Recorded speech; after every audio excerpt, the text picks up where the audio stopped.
My name is Jake Lawson. I've been a cop for 14 years. 14 years of patrolling streets where danger lurks around every corner, of walking into situations knowing they might be my last, of staring into the eyes of people who've seen more darkness than I ever could. People like to think that wearing the badge makes you some kind of superhero, that it gives you the power to fix things. But I can tell you firsthand, it doesn't. The badge doesn't protect you from the nightmares. It doesn't keep your partner from bleeding out in front of you. And it sure as hell doesn't help you sleep at night.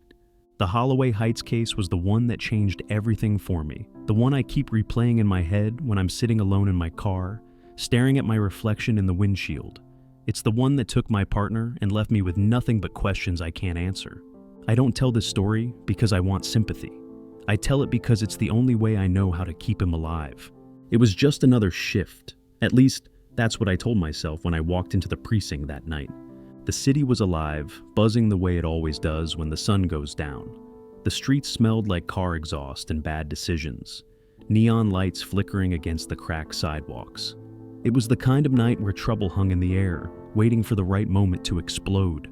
I sat in the patrol car with my partner, Eric Marshall, passing the time with the usual banter, laughing about something stupid when the radio crackled to life.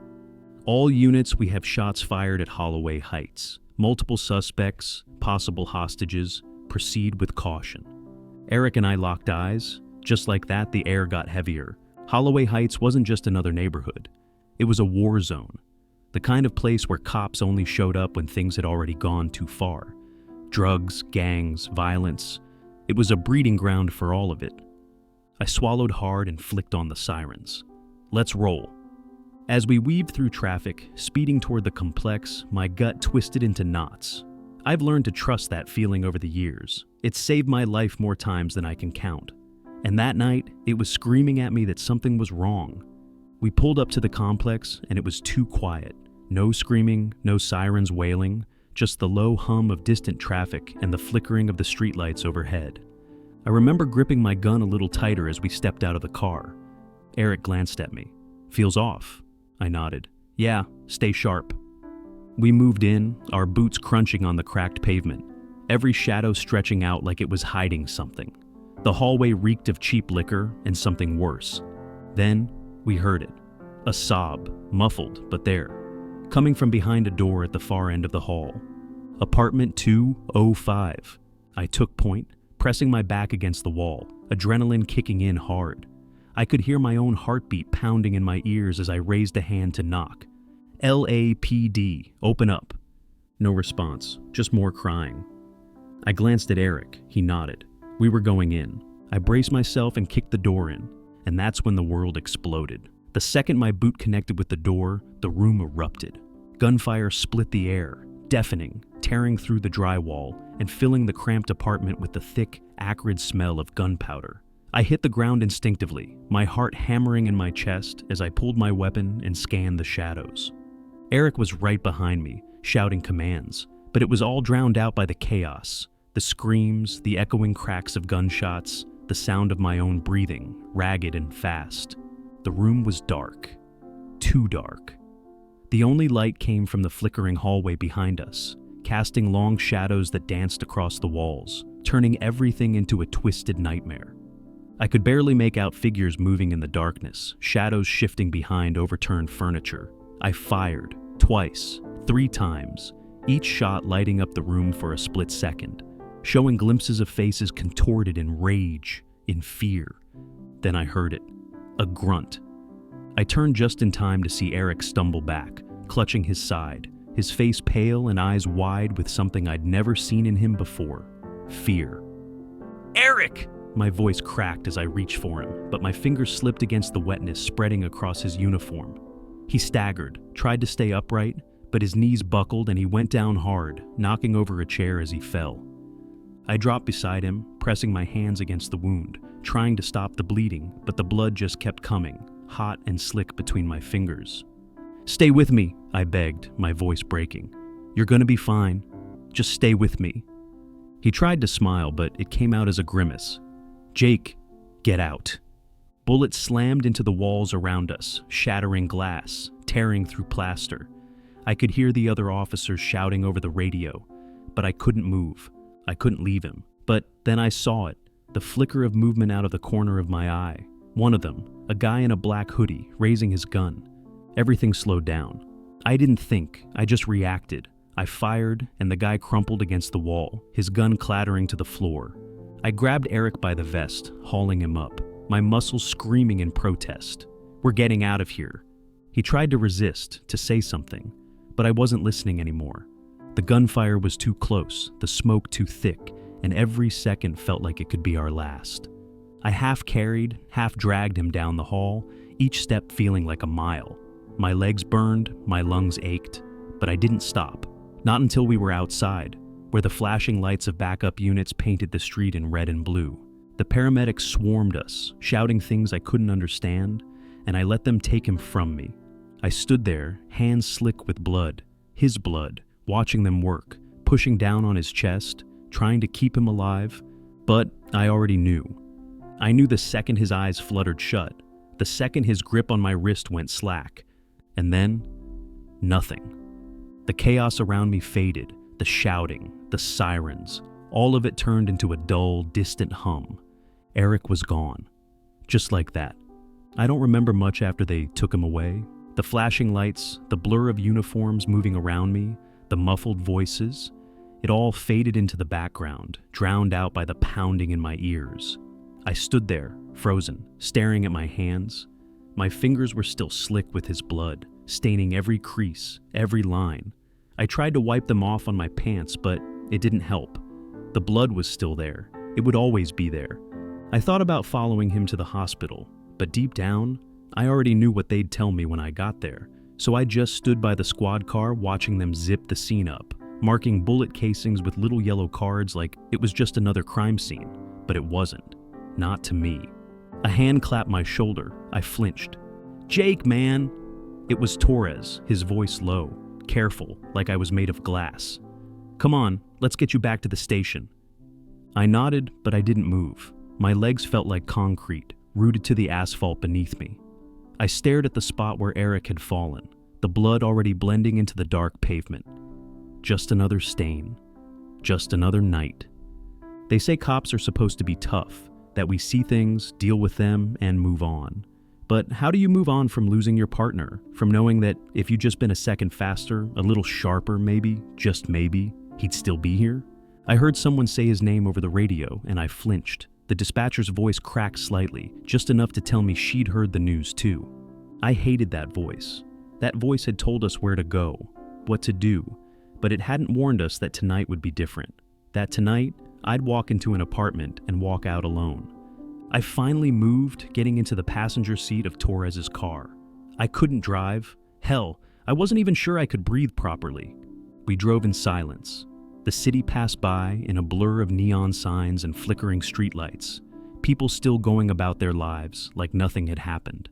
A part of me wanted to scream at them, to tell them that the world had just lost a good man. But the city didn't care. It never does. When we pulled into the precinct, I hesitated before getting out. I wasn't ready to see the looks on everyone's faces, the sympathy, the quiet nods, the silent, "I'm sorries." Inside, it was worse than I expected. The moment I stepped through the door, the room fell silent. Eyes darted away from me, conversations stopped mid-sentence. No one knew what to say. How could they? I didn't even know what to say to myself. I walked straight to my locker, ignoring the whispers behind me, the pats on the back that were meant to comfort, but just felt like bricks adding to the weight already crushing my chest. Eric's locker was next to mine. The door was still slightly open, his name tag gleaming under the fluorescent lights. I reached out, my fingers hovering over it, but I couldn't bring myself to touch it. I swallowed the lump in my throat and slammed my own locker shut instead. The day of the funeral was colder than it should have been. Gray skies hung heavy over the cemetery, a quiet drizzle soaking through our dress blues as we stood in formation, row after row of silent officers. I stood at the front, next to his wife and kids. They didn't cry, not yet. They just stared at the casket, at the flag draped neatly over it, like they couldn't believe it was real. I couldn't believe it either. The sound of the honor guard's rifles firing into the air made me flinch. Each shot felt like a hammer against my ribs, like they were driving home the reality I was trying so hard to ignore. When they folded the flag and handed it to his wife, she finally broke down. And God, hearing her sobs was worse than anything I'd ever heard in my life. Worse than the gunfire, worse than the screaming in that apartment, worse than the silence that followed. I wanted to tell her I was sorry, that it should have been me, that I should have done something different. But I just stood there, staring at the ground, feeling more useless than I ever had before. Later, when everyone else left, I stayed behind, standing over his grave long after the rain had soaked through my uniform. "I should have been faster," I whispered. "I should have done more." I half expected him to answer. Eric always had something smart to say. But the only sound was the rain pattering against the freshly turned earth. I left my badge on his headstone that night, just for a while. I needed to know that for once, the weight wasn't mine to carry alone.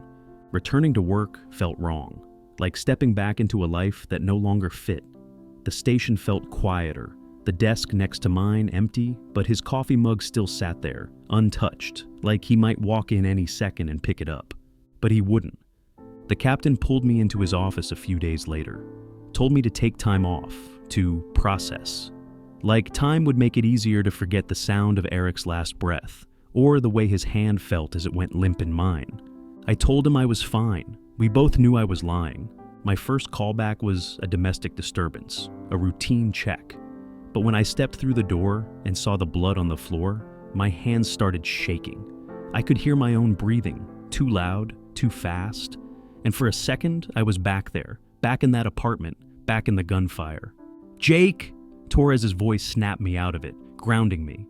I nodded, forcing myself to move, to focus. But the ghost of that night was still there, lurking just beneath the surface. It never really leaves you. I visited Eric's family a week later. I didn't know why. Maybe I just needed to see them, to remind myself that he was more than just my partner. He was a husband, a father, a son. His wife smiled when she saw me, though it didn't quite reach her eyes.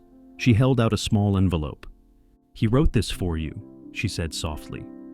I opened it later, sitting in my car outside the precinct. "Jake, if you're reading this, it means I didn't make it out. But listen to me. Don't carry this. We knew the risks when we signed up, and you did what you had to do. You always do. Don't let this break you, man. Keep going, and remember, I believed in you." I sat there for a long time, letting the words sink in, and for the first time since that night, I let myself cry. People ask why I still do it, why I keep getting up every day, putting on the badge, walking into the unknown. The answer is simple: because someone has to, because Eric wouldn't want me to stop, and because as long as I'm still here, carrying this weight, I know I'm still honoring him. The badge is heavy, but it's not heavier than the memories, and I owe it to him to carry both. Thank you so much for listening to my story. If you like stories like this, please subscribe to the channel and comment down below what other stories you would like to hear. My name is Luke Tanner, and I've been a cop in Chicago for nearly a decade. 9 years on the job, and you'd think I'd be used to it by now. The late night calls, the tension that never really goes away, the way my hand automatically hovers near my holster every time I step into a room. But the truth is, no matter how long you wear the badge, some nights will push you to the edge, and some nights you won't come back the same. That night started like any other. Joe Ramirez, my partner, and I were parked outside a rundown gas station, sipping bad coffee and watching the city hum around us. The cold seeped into my bones, the heater barely keeping up with the freezing wind cutting through the streets. We were waiting for something to happen, because in this job, it always does. Joe tapped his fingers against the dashboard, his eyes scanning the empty streets. "Feels too quiet," he muttered. I glanced at him, smirking. "Come on, man. Enjoy it while it lasts." He didn't laugh. He just stared out the window, and I felt it too. That unease, like the city itself was holding its breath.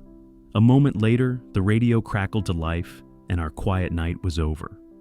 "All units, 1034 in progress, 26th and Halstead, shots fired, suspect barricaded, multiple hostages."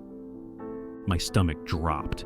I tossed my coffee out the window and grabbed the wheel, flipping on the lights as Joe called it in.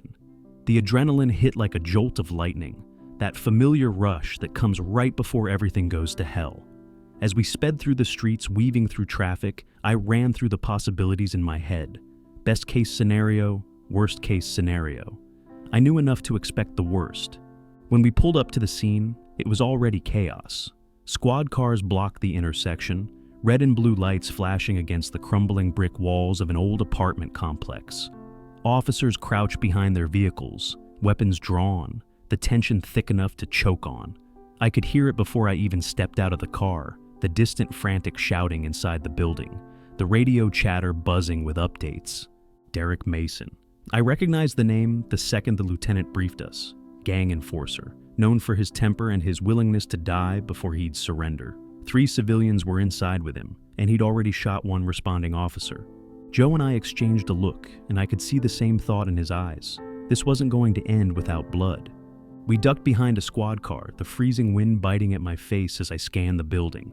The front door was barely hanging on its hinges, bullet holes littering the frame. Someone inside screamed, a sharp, panicked cry that made my gut tighten. "Think he's got a way out?" Joe asked, his voice low. I shook my head. Number. He's planning on taking everyone down with him. The SWAT team was prepping for a breach, moving with a quiet efficiency that should have been reassuring. But nothing about this felt right. Every instinct in my body screamed at me that we weren't ready, that something was off. I took a deep breath, adjusting the grip on my gun, wiping my sweaty palms on my pants. "You ready for this?" Joe gave a humorless chuckle. "Hell no, but let's go anyway." The lieutenant gave the go-ahead, and just like that, we were moving. We pushed through the front entrance, stepping into a narrow hallway filled with overturned furniture and broken glass. The air was thick with the smell of gunpowder and something else, something worse. A voice echoed from deeper inside the building, low and taunting. "Come on in, boys. Let's talk." Joe tensed beside me. I could feel my pulse pounding in my ears as I stepped forward, clearing the next corner, my gun up and ready. And then, without warning, gunfire erupted, and the world turned into chaos. The gunfire erupted like thunder, deafening and relentless, tearing through the narrow hallway and forcing us to dive for cover.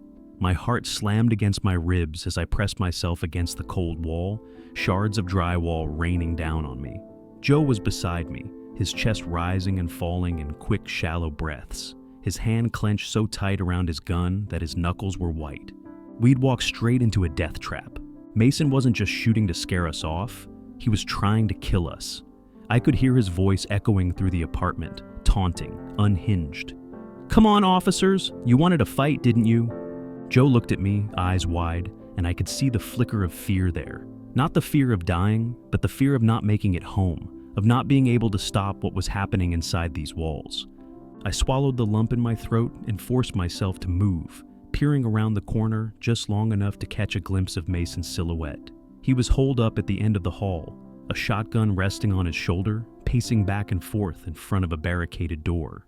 Behind it, I could hear muffled sobs. Hostages. My stomach twisted. They were still alive. But for how long? "We gotta move," I whispered to Joe, wiping the sweat from my brow. "We can't sit here forever." He nodded, and together we pushed forward, inching closer to the door, careful not to make a sound. Every step felt like walking a tightrope over a pit of fire. Another gunshot shattered the air, and I hit the floor, my ears ringing. Joe grunted beside me, clutching his side, and I felt a fresh wave of panic surge through me. "Joe!" I hissed, crawling to him, my hands already moving to his vest. Blood was seeping through the fabric, but it wasn't bad, not yet. "Just a scratch," he muttered through gritted teeth, his face pale but determined. "I'm fine. Go." I hesitated, my instinct screaming to stay by his side, but there was no time. If I didn't move now, we'd both die here, and those hostages would have no chance. Taking a deep breath, I pushed myself up and pressed against the wall, inching closer to Mason's position. I could see him now, standing in the flickering light of a busted overhead bulb, his eyes wild, sweat dripping down his face. He was muttering to himself, pacing, gun twitching in his grip. He was unraveling. I tightened my hold on my weapon, steadying my breathing. My voice came out steadier than I felt. "Derek, put the gun down." He snapped his head toward me, his eyes burning with something that wasn't just rage, it was desperation. "You don't get it, do you?" he growled, his grip on the shotgun tightening. "It's over for me. There ain't no walking out of here." I took a careful step closer, my heartbeat hammering in my ears. "It doesn't have to end like this. Let the hostages go. We can talk." Mason let out a hollow laugh, shaking his head. "Talk? What's there to talk about? You think I'm afraid of dying?" I glanced toward the door behind him, imagining the terrified faces huddled inside. Every second counted. "I know you're not," I said softly, "but they don't deserve to die with you." His expression wavered for just a split second. Long enough? Joe groaned behind me, shifting against the wall, and Mason's gaze flickered toward him. That hesitation was all I needed. I surged forward, grabbing the barrel of his gun and yanking it downward as it discharged, the shot blasting a hole in the floorboards. We struggled, his strength surprising me, and for a terrifying moment, I thought he might overpower me, but I fought like hell, driven by something deeper than fear, something primal. I slammed him against the wall, wrestling the shotgun from his grasp, my breath ragged and desperate. Mason fought back with everything he had, but I could see it in his eyes. He was tired, done. Finally, with one last push, I brought him down, pinning him to the ground as he thrashed beneath me. "Joe!" I shouted, still struggling to hold Mason down. "Cuffs now!" Joe grunted, pulling himself up and tossing me the cuffs with shaky hands. I snapped them onto Mason's wrists, locking them tight, and just like that, it was over. I sat back, breathing heavily, staring at Mason's defeated form beneath me. For a moment, the world went silent. Then the door creaked open, and 3 terrified hostages stumbled out, their eyes wide with tears and relief. A woman collapsed into my arms, sobbing uncontrollably, and I felt my chest tighten. "We got you," I murmured, holding onto her as tightly as I could. "You're safe now." But as I looked at Joe, his face pale and strained, and the blood staining both of our uniforms, I couldn't help but wonder, were we? The silence that followed was deafening. My chest heaved as I knelt over Mason, my hands still shaking from the adrenaline. The weight of the fight, the fear, and the sheer desperation of the past few minutes crashed down on me all at once. The woman in my arms clung to me like I was the only thing keeping her tethered to reality, and in that moment, I felt the same way. Joe groaned behind me, shifting against the wall, his face twisted in pain. I forced myself to move, releasing the woman gently and crawling to his side. Blood was still seeping through his vest, staining his shirt in deep crimson patches. "Let me see," I said, my voice softer now, trembling. "I'm fine," Joe muttered, but his wince told me otherwise. I carefully pulled his vest aside, my heart sinking as I took in the wound, deep, ugly, and too close to his ribs for comfort. "We need to get you out of here," I said, my throat tightening. Joe gave me a tired smirk. "Don't get soft on me now, Tanner." Before I could respond, the radio crackled to life on my belt. "All units, perimeter secured, SWAT moving in, status update." I grabbed it with one hand, pressing it to my lips. "Suspect in custody, hostages secure, officer down, needs immediate medical." The relief in the dispatcher's voice was palpable. "Copy that. EMTs are en route. Hang tight." But hanging tight wasn't exactly an option. I could hear Mason breathing heavily beneath me, his body finally going limp in defeat, and the hostages were still huddled in the corner, their eyes darting toward the door as if expecting another threat to burst through it. "All right," I said, standing and hauling Joe up carefully. "Let's move." I kept my gun trained on Mason as I pulled him to his feet. His shoulders slumped, his face slack with exhaustion. His earlier bravado had melted away, leaving behind something else, something hollow. "You should have just shot me," he muttered under his breath, barely loud enough to hear. I clenched my jaw. "Shut up and walk." Guiding him out into the hallway, I could feel the weight of everything pressing down on me. The gunfire, the fight, the split-second choices that could have gone either way. My legs felt heavier with every step, but I kept moving, pushing forward because that's all I could do. As soon as we stepped outside, the night air hit me like a sledgehammer. Flashing lights danced across the faces of the officers surrounding the building, and the distant hum of sirens filled the air. The crowd that had gathered behind the barricades erupted into murmurs and relieved gasps as the hostages stumbled out behind us, their faces streaked with tears and shock. The EMTs were already rushing toward Joe, and I could feel his body sag as he finally let go of the tough guy act. He shot me a look, one filled with gratitude and exhaustion. "Don't go getting all emotional on me now," he said with a weak grin as they loaded him onto the stretcher. I forced a chuckle, but it felt hollow. Wouldn't dream of it.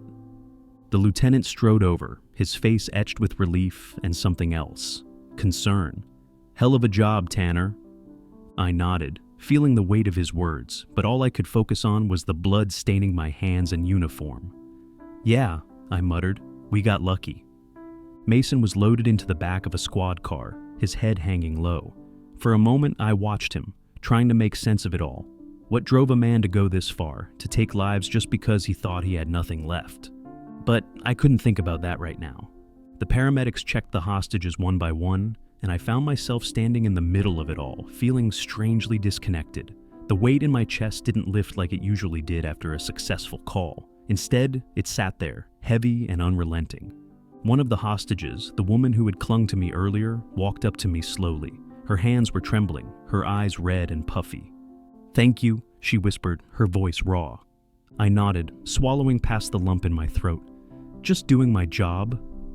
She smiled, a tired, broken thing, and stepped back toward the ambulance where the other hostages were being tended to. Joe's voice echoed in my mind. "Don't get soft on me now." But standing there, watching the chaos fade into the background, I realized I was already too far gone. Back in my squad car, I sat in silence, staring at my reflection in the rearview mirror. My eyes looked different, older, worn down, like I had left a piece of myself back in that building. I rubbed at my chest, feeling the pressure that hadn't quite gone away. The radio crackled again, another call coming through, another emergency, another chance to step up. I stared at it for a long moment, letting the weight of the night settle deep in my bones.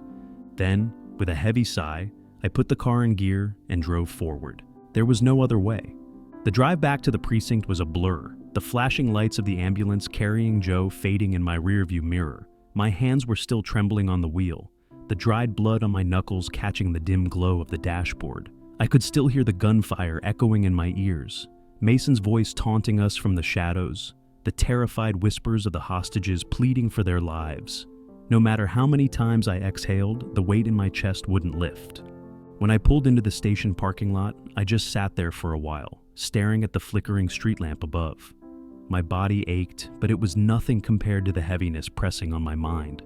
I could see the faces of the hostages every time I closed my eyes, the way their fear twisted into desperate hope when we finally pulled them out.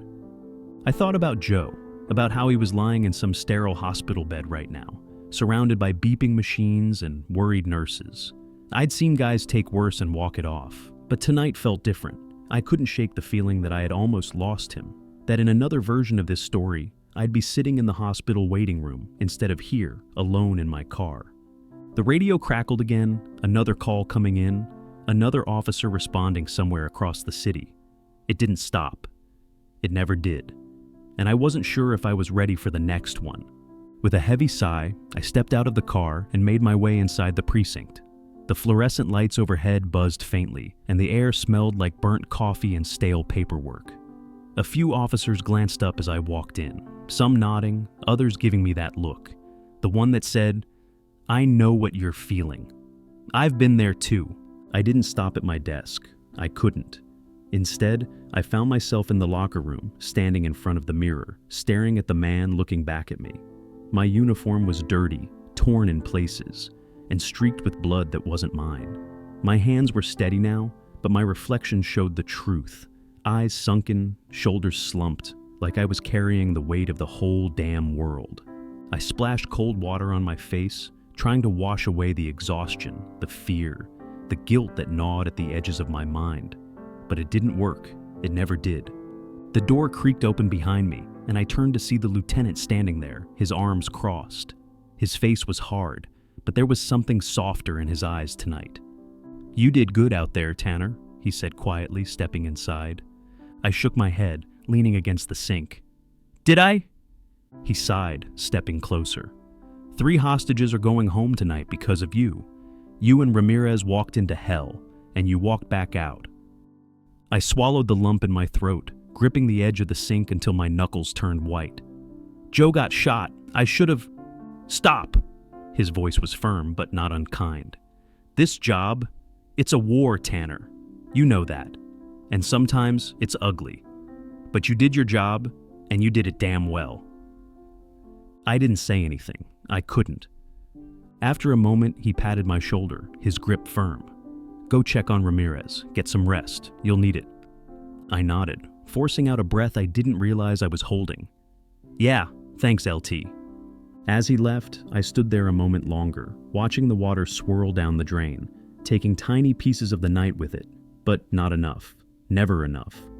Eventually, I made my way to the hospital. The waiting room was quiet, the sterile smell of antiseptic filling the air. I found Joe in one of the rooms, bandaged up but awake, flipping through some late-night infomercial on the tiny hospital TV. He grinned when he saw me. Hey, you look like hell.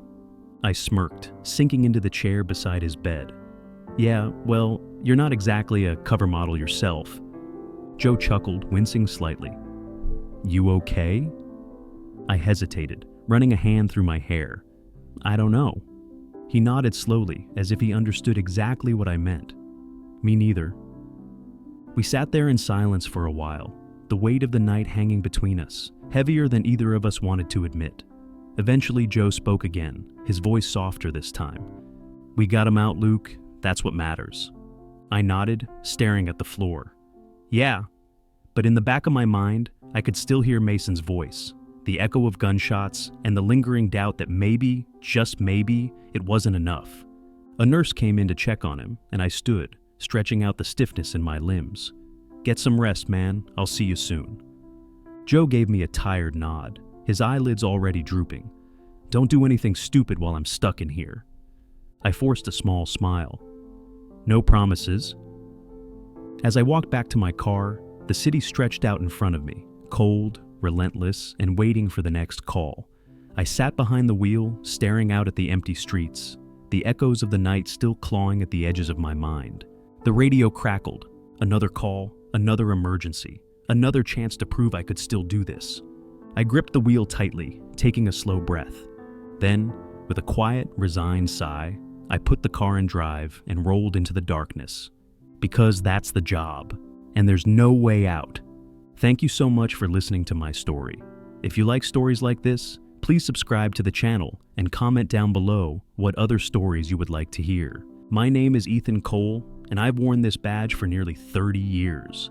30 years of sirens in the dead of night, of standing in doorways where one wrong move could end everything, of writing my name in reports that no one would ever read. Tonight's supposed to be my last shift. My wife, Julia, and my daughter Emma have been waiting for this day for years. They've begged me to hang it up, to finally put my family first instead of the city that never seemed to give much back. But the truth is, I don't know who I am without this uniform. I should be excited, relieved even.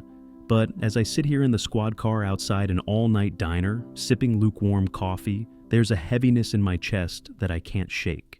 I stare out the windshield at the quiet streets, watching the neon flicker above the liquor store across the way. It feels too calm. You ready for tonight, old man? I glance over at my partner, Jordan Matthews, the rookie they saddled me with for my last ride. Kids fresh out of the academy, all bright-eyed and full of hope, the way I used to be. He grins, stirring too much sugar into his coffee. Ready as I'll ever be, I say, forcing a smile.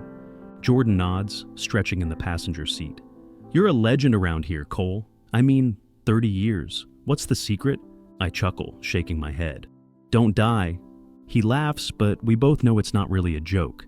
This job takes pieces of you, and if you're lucky, you still have enough left to walk away when it's over. The radio crackles to life, snapping me out of my thoughts. Unit 15, we got a 1071, armed robbery in progress, hostages taken, downtown district. Responding units requested. I freeze for a second. This isn't our problem. I should let the younger guys handle it, call it in and stay put like I promised Julia.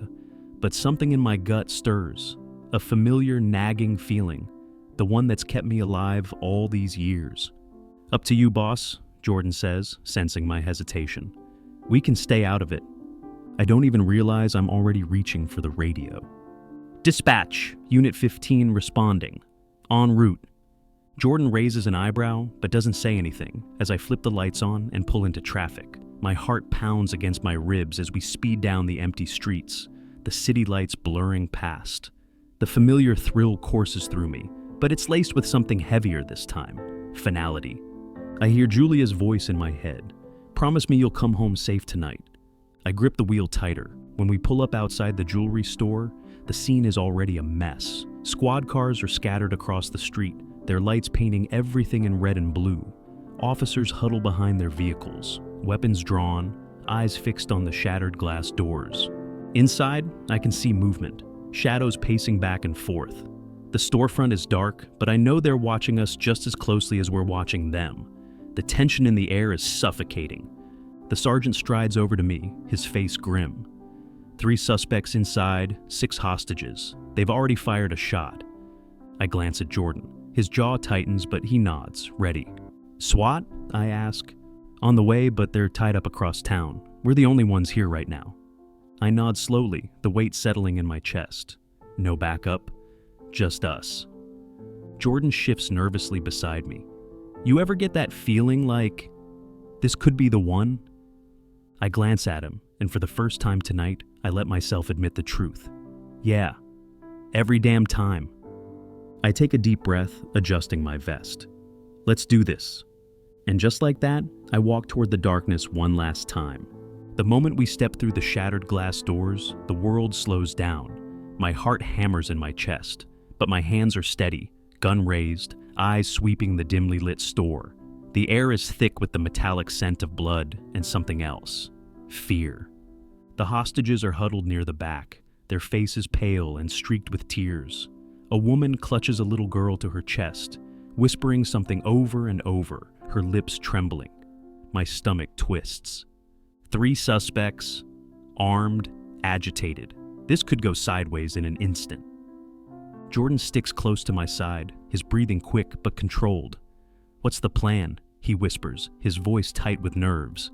I glance toward the counter, where the largest of the 3 suspects is pacing, waving his gun wildly. He's twitchy, jittery, probably high. The other 2 are younger, barely more than kids, but their eyes are cold, calculating. "Keep it simple," I murmur. "Talk them down, stall until backup gets here. No heroics." Jordan nods, but I can see the tension in his grip on his weapon. I take a step forward, keeping my voice calm, measured. "All right, fellas, let's talk." The lead gunman whips around, his eyes wide with panic. "Stay back!" he shouts, pointing the gun at me, his hand shaking. "I'll shoot her, I swear to God." I don't move. "No one needs to get hurt. We're here to work this out, all right? Just take it easy." The other 2 suspects exchange nervous glances, shifting their weight. They're scared, but scared men are the most dangerous. "You don't get it, man," the leader hisses, sweat dripping down his face. "We didn't mean for this to happen, all right? But now we're in it. There's no way out." I nod slowly, my pulse pounding in my ears. "There's always a way out. Let the hostages go, and we'll talk." For a second, I think I've got him. His grip loosens slightly, and I can see the doubt creeping in. But then, Jordan shifts behind me. Just a tiny movement, a scuff of his boot on the floor. It's enough. The leader panics, jerking his gun toward me and firing. The shot rings out, deafening in the confined space. I hit the ground hard, glass slicing into my palms as I scramble for cover. Jordan fires back, his shot hitting one of the younger suspects in the leg. The kid goes down screaming, clutching his thigh. Chaos erupts. Hostages scream, diving for cover behind counters and shelves. Jordan shouts something, but I can't hear him over the ringing in my ears. I press myself against a display case, breathing hard, my mind racing. The leader is still standing, his gun swinging wildly between us and the terrified hostages. I peek around the corner, catching a glimpse of the little girl curled up against her mother, her wide eyes locked onto mine. In that instant, something shifts inside me. This is it. I can't let this end in blood. Taking a deep breath, I stand slowly, hands raised. "Hey," I call out, my voice firm but calm. "You don't want to do this." He turns toward me, and for a moment, our eyes lock. I see it, the fear, the desperation, the sinking realization that he's in way over his head. "I have to," he whispers, his voice breaking. "No," I say quietly, "you don't." A long beat passes, and then his hand wavers. And then, like a crack of thunder, the store doors slam open. SWAT floods in, barking orders, guns raised. The suspect's eyes go wide, and before I can say anything, he pulls the trigger again. Pain explodes through my side, knocking me backward. I hit the ground hard, gasping as the world spins around me. Dimly, I hear Jordan screaming my name, the clatter of gunfire, the frantic shouts of officers. But all I can focus on is the little girl's face, frozen in fear. Then everything goes dark. I drift in and out of consciousness, the world around me a blur of flashing lights and distant voices. Pain lances through my side with every shallow breath. A dull, throbbing reminder that I'm still alive. The sound of frantic footsteps and the crackle of radios filters through the haze. But it all feels so far away, like I'm listening from underwater. My eyes flutter open just enough to see Jordan kneeling beside me, his face pale and twisted with panic.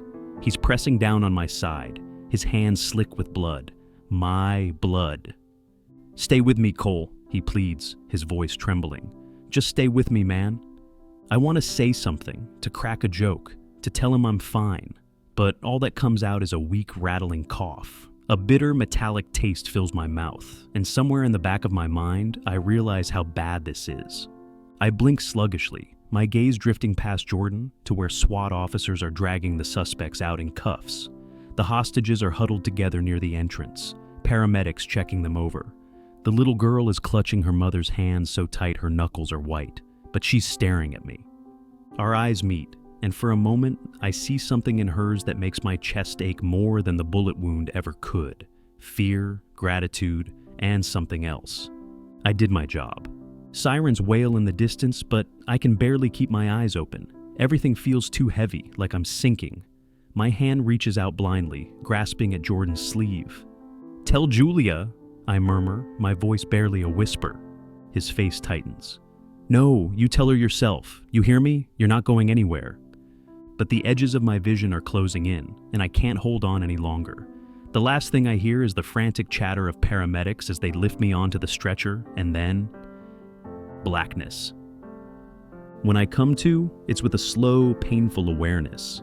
My eyes flicker open to the sterile white ceiling of a hospital room, the steady beeping of a monitor filling the silence. My mouth is dry, and every inch of me feels like it's been run over by a truck. I shift slightly and a groan escapes my lips. The pain is sharp, but it's nothing compared to the relief that washes over me when I see Julia sitting by my bedside, her eyes red and puffy.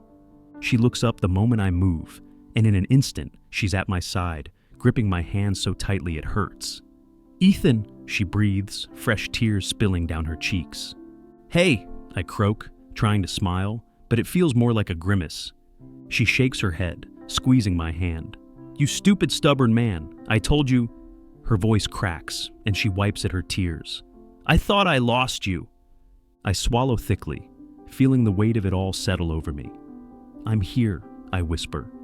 Emma, my daughter, peeks around the corner, her face a mix of worry and relief. She hesitates for a moment before rushing to my other side, wrapping her arms around me as gently as she can. "Dad," she whispers, her voice shaking. "You scared us." I close my eyes for a moment, feeling the warmth of their touch, the love that I've spent so much of my life taking for granted. "Sorry, kiddo," I mutter. "Guess I don't know when to quit." Julia sniffles, brushing my hair back gently. "Well, you're going to have to learn, Ethan, because this was too close." I nod slowly, the reality of it sinking in. The years of putting the job first, of missing birthdays and anniversaries, of promising to be careful and breaking that promise over and over. And now, here I am. Lucky to be alive, but painfully aware of how easily it could have gone the other way. Jordan walks in, still in uniform, a hesitant smile on his face. "Hey, old man, you're awake." I chuckle weakly. "Barely." He pulls up a chair, his expression sobering. "You saved those people, Ethan. That little girl, she wouldn't have made it out if it wasn't for you." I nod, the memory flashing through my mind. The way she looked at me, the way I knew I had to protect her. "Yeah," I whisper, "but it almost cost me everything." Julia squeezes my hand tighter. "So, what now?" I exhale slowly, staring at the ceiling, my heart pounding with the weight of everything I've been holding on to for too long. "I think it's time," I say softly. Time to turn in the badge. Silence fills the room for a beat, and then Julia lets out a shaky breath, relief flooding her face. Emma smiles through her tears, nodding. Jordan frowns slightly but nods in understanding. It's the right call, man. I let the weight of the decision sink in. For years, I've told myself I could do this forever. But tonight proved that forever isn't promised, and I've been gambling with time I don't have. I glance at Julia and Emma, the two people I've nearly lost too many times. They deserve more than the half-life I've been giving them. I look back at Jordan and grin. Guess it's your turn now, rookie. He laughs, shaking his head. No pressure, huh? Julia leans in, pressing a kiss to my forehead. You coming home for good, Ethan? I smile, squeezing her hand. Yeah, I whisper. I am. Outside, the sirens wail in the distance. Another call, another officer stepping into the unknown. But this time, it won't be me. And for the first time in a long time, I feel at peace with that. Thank you so much for listening to my story. If you like stories like this, please subscribe to the channel and comment down below what other stories you would like to hear.